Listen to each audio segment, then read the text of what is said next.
Hey guys, Sneaky Snake here, Brothers in Arms, World of Warships. In today's video, we're going to take a look at another clan battles replay that I had playing in the ZOW, the Tier 10 Japanese heavy cruiser. I am, of course, divisioned up with my buddies in APOC, and we are facing, in this replay, the Neptune clan, or NEP. And it is some domination here on the map Tears of the Desert. So one thing that I'd like to announce here before we get into the replay, I have finally been able to fix the issue that I had where the Discord chatter was not coming through when I was recording the replay. So for this one, of course, it's going to be normal commentary. But since I've been able to fix that, I should be able to get some more clan battles replays for you guys with the Discord chat, because I know that there's a lot of other YouTubers out there that do that, and it just gives you, a better insight into how the game goes, because you get to listen to everybody chit chat and all of the strats and the movement and all that stuff that's going on. So for further replays, I should be able to do that for you guys. If you'd like me to, please let me know in the comments below if you care to hear the Discord chat or not. Anyway, so for this replay, this was the first game of the day for us last Saturday. We had a very awesome day playing, and we were able to go 12-1 in that time frame. We had a whole session of clan battles, and it went very, very good. Now, this little screenshot that I'm pulling up here, this is our current rankings within the clan battles season 2. We are in Typhoon 2 right now with 49 points, just behind Mortem and Aquam, and just ahead of BIAworldofwarships Fleet. So, it's going pretty steadily. We just hit 100 games this past week. So, there's a lot of other clans out there that have played a lot more games than us. So, it's nice to see that we've progressed at a pretty decent rate. And, we're obviously going to be gunning for the Hurricane League. We have the talent to get there. It's just a question if we can do it at this point. But I'm pretty confident that we can. Anyway, so for the strat that we decided to use on this particular map, on this particular side, myself and Mega Dude are going to go up to the A cap, while as everybody else is going to get to B, take it over, and then push onwards towards C. Now, of course, we all know about the ZOW. As you saw last week in my Clan Battles replay, on Hotspot against Easy Company, it's able to control the pace and the range of the engagements that you get in. Now, for the purposes of this replay, instead of being paired up with the Hindenburg, like I was last week, this one is, of course, with the gearing. Now, why this is important is that, well, the ZOW already has the excellent stealth at 9.7 kilometers, but my buddy Megadude is 4 kilometers off my starboard side, so in this kind of situation, I could even get the drop on another ZOW because he's out in front of me. You can see that he picks up the Moskva on detection at 16 kilometers away from me. It's a pretty common place, that island that's at Charlie 5. It's a very common place for the Moskva and or the Des Moines to go to be able to radar all of the ACAP. But any second now, Mega is actually going to pick up an enemy ZOW that's over here as well. Now you can see there's 1720 left in the game, and the Moskva is the only ship that has been spotted, and there we go. The ZOW does. He's full broadside. Very unfortunately, though, this was the first game of the day, and as we all know how that goes, sometimes your accuracy isn't as good. However, you can see the detected right there. 4 ships are currently aiming at me. And of course, at this point, I would have relayed that information to my buddies down south. Hey guys, there's at least 4 enemy ships that are up in the vicinity of A, so you guys should be able to push through and get over to C without too much of an issue. Now you can see I do disengage immediately. There was no point for me to continue to shoot. There was no point for me to try and get into a gunfight. And actually the trade right there was a little bit poor. I lost about 7,000 hit points, albeit I can get half of that back. But I had a very poor shot on the ZOW. And again, first game of the day, whatever, I'll give it. But generally speaking, that's the kind of salvo, that's the kind of shot that you really do need to be able to make the enemy ship get punished for. So, whatever. At this point, it's 384 to 360. The enemy team has since taken over Objective Charlie. However, you can see my buddies down there. The Des Moines is creeping up to the island at G7. That's a very powerful island to get to when you're trying to push down there on the southeastern side of the map. The triple Hindenburgs and the Montana are obviously going to take it out wide, and then the Des Moines should be able to use his radar, and they'll be able to take care of whatever is in F7, F8, that kind of area, because the radar does stretch out that far. Now you can see here, I have turned to, and I'm deciding to go back the way that I came from. I get the enemies out on a broadside yet again, but unfortunately my aim, once again, is a bit poor, and the entire salvo manages to miss. But I was obviously turning to the right as soon as I shot that salvo, so the Montana and the Hindenburg's next follow-on shots pass harmlessly by, as does, well, one of the shells from the ZOW does hit me. But the opening salvos that I've had in this game, very, very poor, I must say. I'm looking for a shot at the Hindenburg. I decided not to do it. My buddy Megadude is still out there doing a pretty good job of keeping those ships spotted. And at this point, I'm just buying my time. This area, the 1 and 2 line to the west of A, is a very good spot for the Zao to creep around if you spawn on the western side of the map, because there's plenty of open water to utilize. And of course, that's what the Zao is exceptionally good at on a flank, because you have the concealment advantage, because you have the ability to start and stop engagements when you want to. It's very nice. Now, of course, for this particular replay, it's a 4v2 at the moment up here at the north, at least what we can see, so there'd be no reason for me to be shooting right now, trying to get shots at the Hindenburg or maybe the Zao again. There's just no reason for me to do that. I'm just buying my time, and I'm going to see what the enemy team does before I decide to make my next move. So I did decide to use one of my heals, so I lost about 5,000-ish hit points that I cannot get back. Whatever. No big deal. We're still pretty combat effective, and things should be going okay.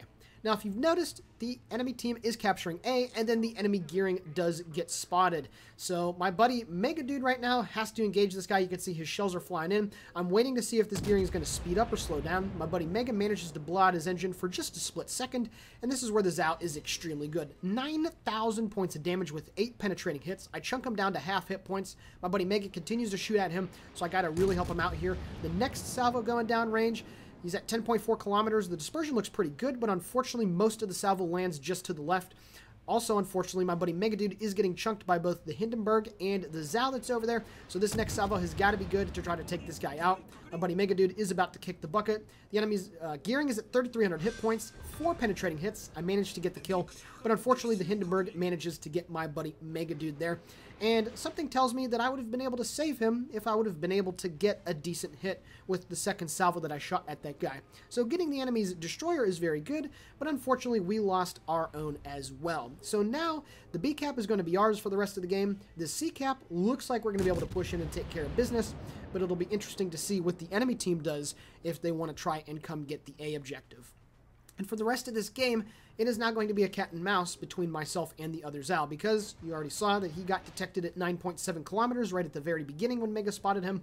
So with that being the case, I now have to be very careful and not get too far stuck into A, because that enemy Zao could be quite a bit of an issue to deal with, to be honest with you. So that's why I'm just simply staying around here outside of the cap. There's really no reason for me to push in again at this point. And I do pop my spot plane. Going to try to get some long-range shots here on Dominant Prey and his Hindenburg. And that's exactly what I do. The full broadside going down range, even at 19 kilometers, it doesn't take too awfully long for those salvos to get there because these shells are so heavy. And there we go, 3,300 damage on the rear of the ship. I get a fire and a pretty nice chunk right there. It looked like he was going to try to sit there and shooting over the shoulder back into the C objective, but he can't do that now. Got him to move forward a little bit, and he's actually taken a bit of a beating from my buddies that are over at C. So at this point, I decided to swing back around, and what I want to do is take it out wide. Now, you see right there that spot plane that gets detected over by the A cap. That tells me that the Zao is proactively moving in towards the A objective, because, you know, when you see the flight pattern of the spot plane, you can kind of draw a circle on the mini-map of, you know, where the center point of that would be is where the enemy ship is at. And you saw that it was moving in a counterclockwise motion from the northwest corner of A to the eastern corner of the objective. So that tells me that the enemy's out is probably somewhere in the vicinity of Charlie 4. So that's a very important bit of information, and the reason why that I have my armor-piercing shot loaded as I'm moving up here. And what do you know? In Charlie 4, the enemy's out gets spotted at about 9.2 kilometers away. So at this point, I get the full broadside of AP out. Obviously, he has AP as well. I decide to launch torpedoes just in case. I do 7,500 damage. He does 7,700 to me. So about the same amount of damage dealt on the opening salvos for the both of us. The next salvo going down range, hopefully I'll be able to get another good one. Unfortunately, my buddy Shinonome dies from Dominant Prey, and there we go, 9,500 points of damage. Getting the second salvo in there. He only does 2.3k on his return, so that's very nice. I switched to the high explosive, of course, because he is now angled in, but you can see the Zao turns very tightly, and I only managed to hit one shell with that follow-up salvo. So I'm at 24,000 hit points. He's at 24,000 hit points. I have been able to chunk him down to the same amount of HP that I have currently, and he's only able to use his rear guns at this moment, which is very good. Unfortunately, the next salvo was a bit off as well, both of us dealing 1,122. My aim throughout the course of this game has just been very poor, even for the first game of the night. Very, very bad. But the next salvo finally looks pretty good. There we go. 5,600 damage dealt to that guy. Very nice stuff. You can also see the Moskva is trying to push into A as well. Right as the Zao disappears, I shoot one more salvo at him. We're going to take a look at the damage counter to see what we're able to do. It's at 47,000 right now. And there we go. I deal 5,000 more points of damage, and I set yet another fire. So that guy is going to be bleeding some hit points here. But because I was moving off to the northwest right before the Moskva got spotted there when he started to shoot at me, I'm far enough away from him where I am able to go undetected. He is not, and even though he's in the ACAP at 13 kilometers away from me, the Moskva's detection range is 13.8, so I'm going to be able to keep this guy spotted. And you can see that there are some shells coming in from my buddy in the the Des Moines that's over there at the Charlie objective, so I'm keeping him lit up, and it's going to be a bit difficult for this guy to be able to capture the A point anytime soon. So right now, we're just trying to stall this out, and you can see my buddy Tugboat once again gets another base reset, which is very nice. I got the armor piercing loaded, however, the Moskva is angled just a little bit too much here, so most of the shells that go in are going to ricochet. There we go, 5 out of the 10 shells that hit ricochet, but I get 2 more base defense ribbons, so that's very nice, and just trying to keep him from getting that cap as long as possible. Now, something that's interesting to note is that, obviously, the Zao's detection range is so good, and the Moskva has such a long-range radar that he can actually radar me just like he'd be able to on an enemy destroyer. So that's why when you saw there, I wasn't trying to stick around in A as long as possible. I was able to move the Zao away, which is very important, but now at this point, I'm just continuing to move very slowly. I'm trying to creep along to the south side here. You can see on the other side of the map, the enemy Montana has moved into D8, so now my buddies are all going to be focusing him without a doubt. I still have the Moskva spotted here because he is too close to me, so as I use my next heal here, right before he goes behind the island, and just as he's about ready to go undetected because he gets out of line of sight, I get a broadside out of armor piercing. And since he's a little bit too close to me, only 3 of his shells managed to get over. However, I only get 1 penetration. Still angled just a little bit too much for my AP to be able to get through his belt armor, but that's A-okay. Now you can see here, I am being aimed at right now by 2 enemy ships. So obviously one of them is going to be the Moskva, but that also tells me that the Zao is still around here. And I have been RPF'd. That Zao is using the RPF at the moment, so that's some important information to know. It gives me a general idea of where he's going to be at. I know that he's off somewhere to my port side in the vicinity of the ACAP, which is really good. Now, unfortunately, I decided to switch ammo types right there for the Moskva. I should have anticipated that I would have been able to spot him again before he came around the side of the island, but unfortunately for me, that is not the case. However, now what I'm going to do here is kind of see if I'm going to be able to get this Zao detected. I'm guessing that the Zao is somewhere in the D2, D3 area at this point, as he is probably trying to, to hunt me down. However, right now you can see here the Zao does get detected. He's actually moved forward to the Echo 2, Echo 3 line. However, I have the advantage right here. He gets spotted at 9.7 kilometers. He's close enough where I'm able to launch both of my torpedo salvos. The Zao's torpedoes only have a range of 8 kilometers. However, because he's moving in towards me, he will be able to close the distance and get a little too close. He overangles just a little bit, 17,000 points of damage with a double citadel. I bounce his entire return salvo, and right there, this is a nice little teaching point. When you are dealing with a Zao that's on the same flank as you, the most ideal situation to spot one of them in is when you are moving perpendicular to their course of movement, because they stray in, so to speak, to your detection range. You can immediately turn away, drop your torpedoes, and right there I actually managed to get a torpedo kill on the Zao. That is something that you do not see every day of the week.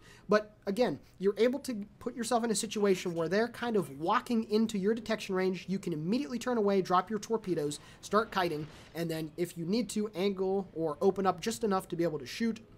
And unfortunately for the Zao, he stumbled right into my metal fish. So that right there, I knew he was over in that general area. I wasn't expecting him to be that far forward, but that was a very nice example of how to outplay somebody in the Zao when you're dealing with the same detection range. So at this point, I have my spot plane up. It's 903 to 663. We've killed 3, they've killed 3, but we had the B cap for so long and got so many free points out of it that now there's no reason for us to stay near the Charlie objective. You can see all 3 of the friendly Hindenburgs have moved out of the area, and they're kiting away. way. So once we're able to kill dominant prey in the Hindenburg, this should be a GG. So I'm getting some long-range shots here. I switched back to the high explosive because he is obviously moving angled pretty good to me. So there's no reason for me to continue to load the armor piercing. However, he does speed up here, throwing off the aim. But then again, shooting at 21 kilometers against another cruiser is a bit difficult. I decided to shoot another salvo downrange at him, even though he went undetected. The salvo probably isn't going to hit, but still, got to shoot those shells. You're going to miss 100% of the salvos that you don't take. Am I right? The next one here at 20.4 kilometers going downrange. Dominant prey has turned bow into me, and he did move forward a bit to try to get out of the way of the trio of Hindenburgs that are there. However, my salvo falls in, and I managed to get 3 pens, dealing about 3.5k damage, but I also get fire number 6. And you can see the damage counter is continuing to tick at the top right. We're at 957 points, so if that guy burns out and down, we are going to win the game. And that last long-range salvo manages to burn him down, and we take care of business here on Tears of the Desert. Alrighty guys, taking a look now at the post-battle results. 92,670 damage dealt with 1 torpedo hit and 92 shell hits. I sank 3 enemy ships, set 6 fires, had 4 citadels, and had 8 base defense ribbons. The team score, of course, everybody gets 2,500 experience on the victory. My buddy Tugboat had 1 kill, but I had 3 of our team's 4 frags. And after Mega died up there at A, I had a very important job, and that's not to die. And that's so important in comp play. It's not just about getting the frags, but you saw at the end of the game, Rabadoo had about 12,000 hit points, Spider had about 19,000 hit points, but they weren't putting themselves in a position to give the enemy team points, and conversely, lose points for our team. And that's what I was able to do on my end up at the ACAP after my buddy died in the destroyer. I did as much damage as I could. I was able to get a few base resets, and then I was able to get 3 frags of my own, 2 in the vicinity of Alpha. And, you know, the majority of the enemy team went there at the beginning, and there was still a few enemy ships that were in the area at the mid to late section of the game, but I think that I played that pretty well, albeit the opening salvos that I had were very inaccurate. I know it was the first game of the day, but that's not really an excuse. My main battery hit ratio is pretty good, so I'm not going to sit here and say, oh, you know, got to knock the rust off, but a few of those salvos could have been much better. Probably could have cracked over 100,000 if I would have been able to aim just a little bit better. But still, showing you the power of the Zao. That concealment and being able to maneuver around, and it just gives you so much flexibility. It gives you so much freedom that the enemy ships, the enemy players just have to deal with. And when you put somebody in it that knows what they're doing, it's a very powerful tool. And that's why I like playing it so much. So with that being said, this is the Sneaky Snake for Brothers in Arms World of Warships. Please consider giving the video a like, commenting on it, or possibly subscribing to the channel. All of it is very much appreciated. And with that being said, guys and gals, as always, have a great day.